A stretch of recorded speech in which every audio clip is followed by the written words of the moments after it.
할렐루야. 이 시간 목요일 새벽 예배를 드리시는 성도님들을 주님의 이름으로 환영하고 축복합니다. 우리가 병원에 가보면 여러 종류의 환자들을 볼 수가 있어요.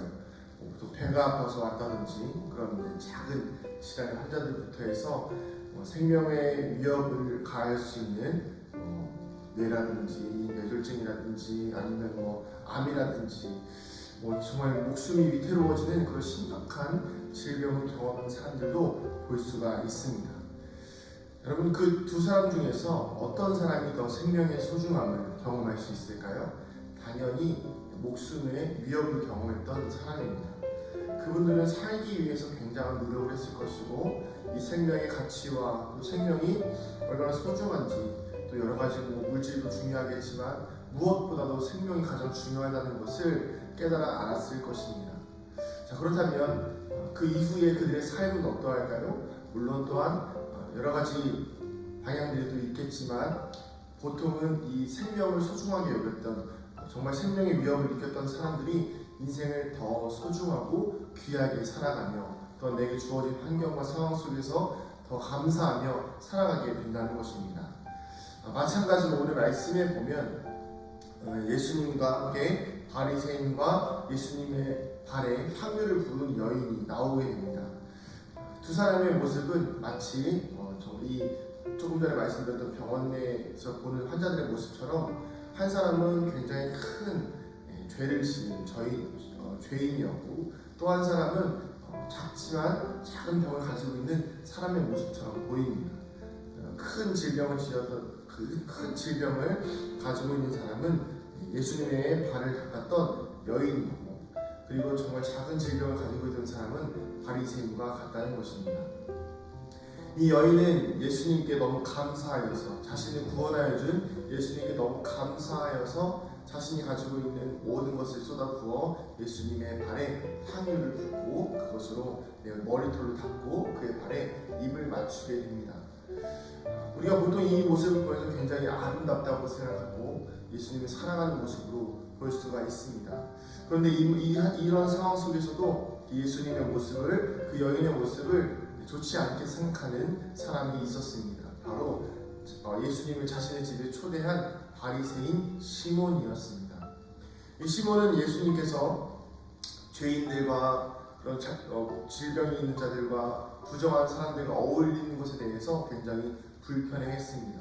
왜 그럴까요? 예수님은 이 땅에 오신 메시아라고 생각하고 있었고, 그랬다고 한다면 예수님은 그런 죄인과 바리새인들과 어울리는 것이 아니라 자신과 같은 경건한 사람, 경건한 바리새인들 또는 준비되어진 사람들과 어울려야 한다는 것입니다. 자, 이런 바리새인 시몬의 표정이 그렇게 좋지 못하자 예수님께서 말씀하십니다. 내가 너희 집에 왔을 때에 너는 나에게 아무것도 해주지 않았는데, 너는 나에게 손 씻을 물도 주지 않았고 발 씻을 물도 주지 않았고, 너는 내게 입도 맞추지 않았고, 내가 들어올 때부터 감람유도 붓지 아니하여서 나를 섬기지 아니하였다라고 이야기하죠. 우리가 이 말씀을 통해서 깨달을 수 있는 것은 무엇이냐면, 이 죄의 무게는 어제 말씀드린 것처럼 똑같다입니다. 죄의 무게는 똑같은데 바리새인의 죄나 아니면 여인의 큰 중죄나 보여지는 죄의 무게는 똑같습니다. 물론 어제 말씀드렸던 것처럼 도덕적 죄의 무게는 다를 수 있습니다. 세상이 판단하는 여자가 지은 죄는 중죄일 수 있겠지요. 사람들이 심판하기에 중죄일 수 있습니다. 바리새인은 아무런 죄도 짓지 않은 사람일 수도 있습니다. 그러나 하나님의 심판대 앞에서는 절대적인 죄의 무게에 있어서는 아담으로부터 시작되어진 모든 죄의 무게는 동일하다라는 것입니다. 오늘 우리가 이 영적 원리를 깨닫기를 소망합니다. 사랑하는 성도님들, 우리에게 주어진 죄의 무게는 같습니다. 그런데 우리는 계속해서 다른 잣대로 사람들을 보고 판단하고 내 행위로 다른 사람들을 보고 판단하면서 내 죄는 가벼우니까 나는 적당히 예수님을 사랑해도 되고, 내 죄는 그렇게 크지 않으니까 적당히 신앙생활 해도 괜찮을 것이라고 이야기합니다.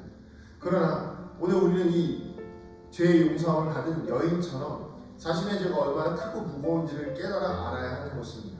나의 죄가 크고 무거움을 깨달아 알았을 때에만 일어나는 것이 무엇입니까? 내 삶의 변화와 내 행동의 변화와 내 죄를 용서해 주신 그 분에 대한 감사의 표현을 할 수 있는 것입니다. 마치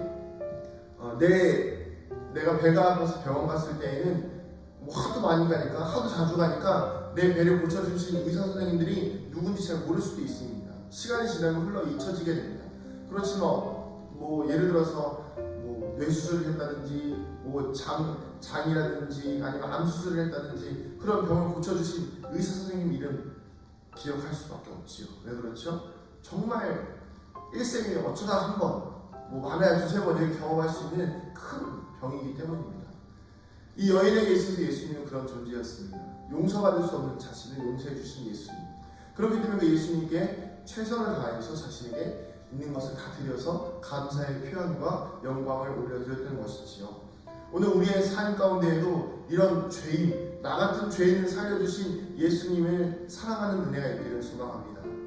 못마땅해 하는 것이 아니라 왜 나도 고쳐주고 저 사람도 고쳐줬는데 저렇게 죄인들과 나보다 더 악한 사람들과 정말 사람들이 보기에도 용서할 수 없는 사람들과 예수님을 함께 하십니까? 라는 것을 함께 하십니까? 라고 하면서 예수님을 정죄하고 또 예수님을 판단하고 또 세상을 미워하는 것이 아니라 오히려 겸손하고 또 겸손하여져서 정말 죽음에서 살아난 나 같은 사람 용서해 주신 것, 사랑해 주신 것, 또한 나를 위해서 자신의 생명을 버려서 구원해 주신 것, 그 은혜에 감사하면서 죄의 무게는 같지만 구원의 은혜도 같은, 구원의 은혜는 다를 수 있는, 그 구원의 무게가 다를 수 있는, 구원의 경험이 다를 수 있는 성도의 삶이 되어지길 소망합니다.